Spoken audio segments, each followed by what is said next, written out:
дар вазни сабук бо қоидаҳои бокс байни чемпиони тоҷик Шавқат Раҳимов бо рекорди 17-0 ва Довталаб Ҷо Кордина бо рекорди 15-0 рӯзи 22 апрел дар турнири Дазн. Ассалому алайкум дӯстон, хушомадем ба шабакаи мо. Дар навори имрӯза оиди тозатарин ва муҳимтарин хабарҳо аз ҷаҳони ММА гап мезанем. Барои пешравии канали мо лайкро зер карда 3-4 калима комментария навистем. Порие оиди муҳорибаи Конор Макгрегор зидди Майкл Чендлер фикрҳои худро баён карда гуфт ки дар ин муҳориба кӣ ғолиб шуда метавонад. дар ин муҳориба барои ғолиб шудан ҳар дуи онҳо имконияти хуб доранд. ман фикр мекунам ки агар Конор бо тайминг ва суръати пешинаи худ баргарда, пас ӯ Чендлерро манъ карда метавонад. вақте ки дар октагон ту рӯ ба рӯи Конор меистӣ, фикр мекунӣ ки ӯ зарбаи худро ба ту расонда наметавонад, аммо ӯ дар ҳама ҳолат зарбаи худро ба ту мерасонад. дастони ӯ хеле дарозанд ва ӯ дарозии daстони худро бо тайминг ва суръат хуб истифода бурда метавонад. агар Конор тайминги пештараи худро нигоҳ дошта бошад ва дар муҳориба ба монанди пешина барояд, пас ман фикр мекунам ки ӯ зарбаи худро ба Чендлер расонда метавонад, гуфтааст Бриллиант. хотиррасон мекунем ки Порие ҳам бо Конор ва ҳам бо Чендлер ҷангидааст ва ҳар дуяшонро шикаст додааст. ана оиди муҳорибаи Конор ва Чендлер бошад, пас ин муҳориба дар охири тобистон ба нақша гирифта шудааст, аммо то ҳол саҳнаи аниқи ин муҳорибаро гуфтагӣ нестанд. президенти UFC Дана Вайт дар танқиди чемпиони вазни сабук Ислам Махаҷев ҷавоб дод.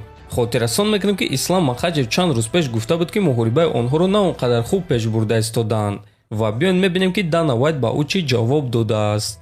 ин суханҳо ҳақиқат надоранд. гӯш кунед, мо бо Ислам оиди ҳамаи ин чизҳо суҳбат кардем. пеш аз ҳама мо бояд аниқ кунем ки кӣ аз ӯ интервю гирифт, кӣ суханҳои ӯро тарҷума кардааст. ӯ бо русӣ гап мезанад ва журналистҳо суханҳои ӯро пурра нагуфтанд, танҳо ҳамон ҷойҳои даркории худро бурида гирифтанд. ва баъд ӯ дар Доғистон зиндагӣ мекунад. ӯ аз куҷо медонад ки мо барои пешравии ин муҳориба чӣ корҳо карда истодаем. ӯ ягон чизро намедонад. ин муҳориба яке аз 5 муҳорибаҳои калонтарин дар ҳама замон мешавад. бояд гуфт ки ҳамаи чиптаҳо аллакай ба фурӯш рафтанд, дуруст? ҳозир шумо агар хоҳем пас чипта харида наметавонед, чунки онҳо тамом шуданд. ин муҳориба имконият дорад ки аз ҳама чорабинии калони намоиши пулӣ дар Австралия шавад, ки тақрибан 6% аз сеюм муҳорибаи Конор ва Дастин қафо мондааст.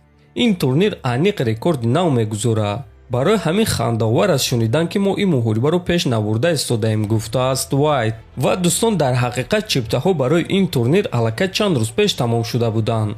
ин чизро худи Ислам Махаҷев тасдиқ карда дар Твиттер чунин суханҳо навишта буд. одамон чипта барои UFC дар Перте кофта истоданд, аммо ҳамаи чиптаҳо фурӯхта шуданд.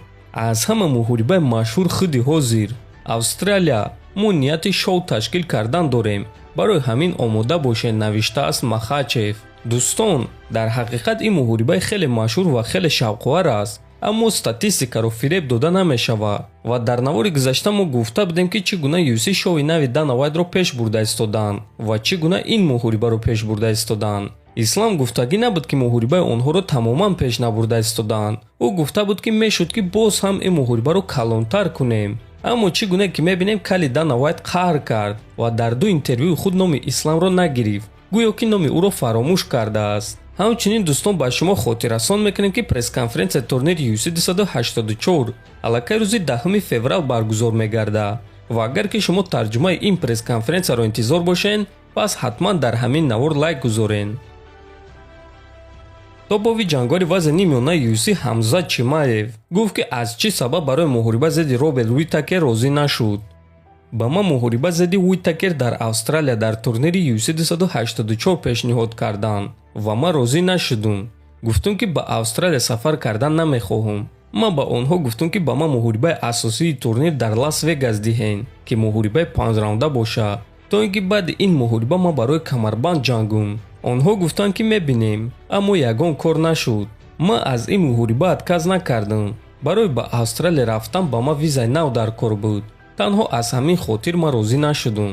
ман мехоҳам ки тамрин карда ва баъд ба муҳориба баром, на ин ки дар фикри виза кардан бошам.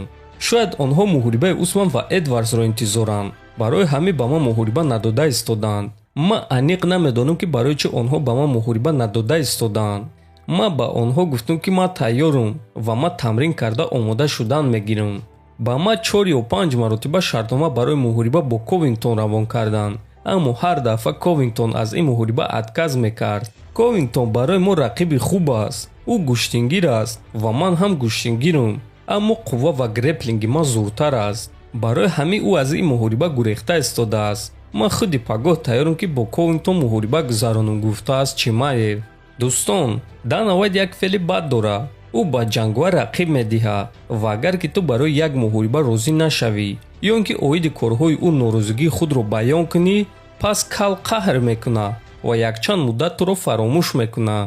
ин кор бо Тони Фергюсон шуда буд, бо Ҳабиб Нурмагомедов, бо Фрэнсис Нганну, бо Деметриус Ҷонсон, ҳозир боша бо Ислам Махачев ва Ҳамзат Чимаев. шояд ки аз ҳамин сабаб онҳо то ҳол ба Чимаев рақиб надода истодаанд. дӯстон, ин буд навори имрӯза. ҳатман дар канали мо обуна шавен, фикр ақидаҳотонро нависен. то бо зид хонободу сарбаланд бошен.